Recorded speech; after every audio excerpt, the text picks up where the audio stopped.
So, where did this idea of evolution come from? Well, there are always ideas.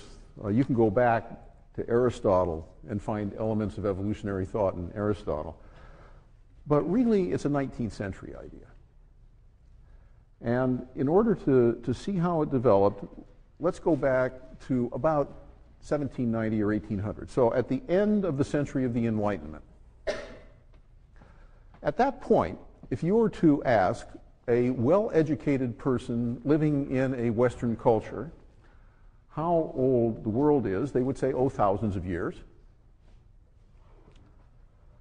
And if you were to ask them, well, where did all these species on the planet come from? They would say they were all created just the way they look now, and they've never changed.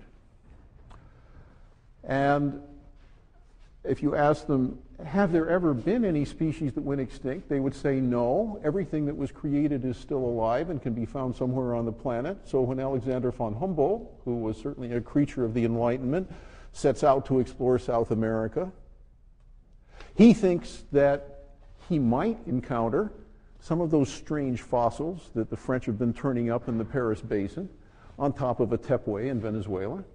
So he really thought that there was a lost world. Of course, Arthur Conan Doyle later wrote a novel about that. But, I mean, these guys actually thought, hey, I go to Venezuela or I go to the Congo, I might meet a brontosaurus. That was what they thought at that time. They thought that adaptations were produced by divine intervention. They did not think that there was a natural process that could produce anything that was so exquisitely designed as your eye. We now know that your eye is, in fact, very badly designed, but it looked pretty good to them. Anybody here know why the eye is badly designed? What's wrong with your eye? It's got a blind spot, and it's got the nerves and the blood vessels are in front of the retina. The eye has to go through the light has to go through the nerves and the blood vessels to get to the retina. The octopus has a much better eye. Okay, now, by the time that Darwin published his book in 1859, people thought that the world is very, very old.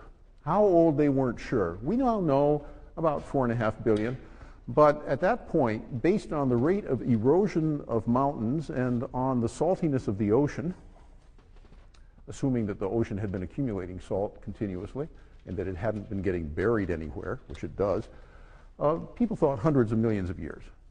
They weren't yet in the billions range, but they thought hundreds of millions.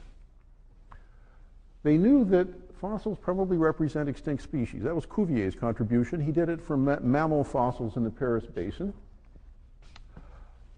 Geoffroy Saint-Hilaire had a big debate with Cuvier about homology, and that was in 1830. By the way, it was one that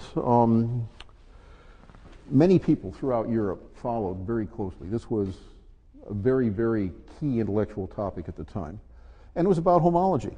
Basically, it was about the idea that Geoffroy Saint-Hilaire had that if my hand has 5 fingers, and a bat's wing has 5 fingers, and the fin of a porpoise has 5 fingers, that indicates that we all got those 5 fingers from a common ancestor, and therefore we are related because we had a common ancestor. So you can see that in 1830. That's before Darwin publishes his book.